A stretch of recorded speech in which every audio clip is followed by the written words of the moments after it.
الشيطان الرجيم. سورة البقرة مدنية. بسم الله الرحمن الرحيم. ألف لام ميم. ذلك الكتاب لا ريب فيه هدى للمتقين الذين يؤمنون بالغيب ويقيمون الصلاة ومما رزقناهم ينفقون والذين يؤمنون بما أنزل إليك وما أنزل من قبلك وبالآخرة هم يوقنون أولئك على هدى من ربهم وأولئك هم المفلحون.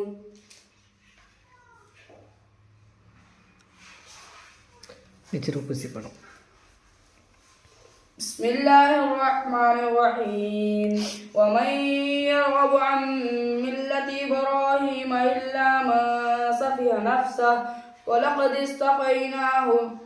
اصطفيناه في الدنيا وإنه في الآخرة لمن الصالحين. قال له ربه أسلم قال أسلمت لرب العالمين.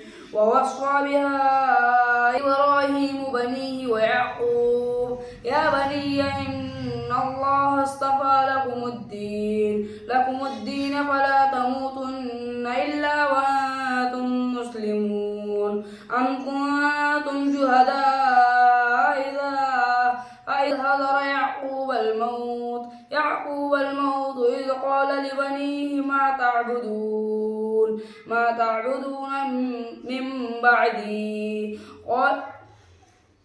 قالوا نعبد إلهك وإله آبائك إبراهيم وإسماعيل وإسحاق إلها واحدا ونحن له مسلمون. تلك أمة قد خلت لها ما كسبت ولكم ما كسبتم ولا تسألون عما كانوا يعملون. وقالوا كونوا هودا أو نصارى تهتدوا قل بل ملة إبراهيم حنيفا وما كان من المشركين. अब आखिरी सवाल.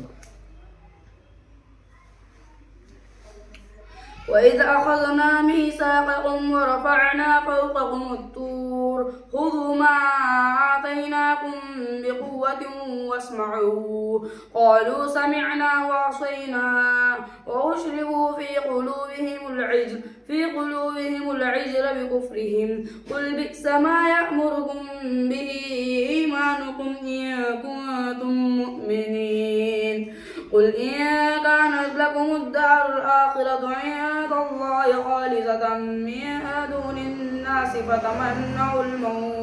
فتمنوا الموت إن كنتم صادقين ولن يتمنوا أبدا بما قدمت أيديهم والله عليم بالظالمين. बस माशाअल्लाह ये मोहम्मद अल्लाह बच्चा है कि उसके मुकम्मल 3 पारे हो गए. 29, 30 पहला पारा अल्हम्दुलिल्लाह उस बच्चे ने एक बेटे को पूरा पारा सुना है. अभी उसका जायज़ा भी लिया गया. जायज़े में अल्हम्दुलिल्लाह कामयाब रहे. अल्लाह रब्बुल इज़्ज़त इस बच्चे की मेहनत को बेइंतहा कबूल फ़रमाए और उनके वालिदैन को अल्लाह रब्बुल इज़्ज़त बेहतरीन बदला अता फ़रमाए. दुआ कीजिए अल्लाह रब्बुल इज़्ज़त इस बच्चे को जल्द से जल्द जय्यद हाफिज़ कुरान आलिम दीन बनाए. बच्चे को कुछ हदिया उनको पेश किया जा रहा है मकतब असफ़ा वल अंसार की जानिब से. जज़ाकल्लाह।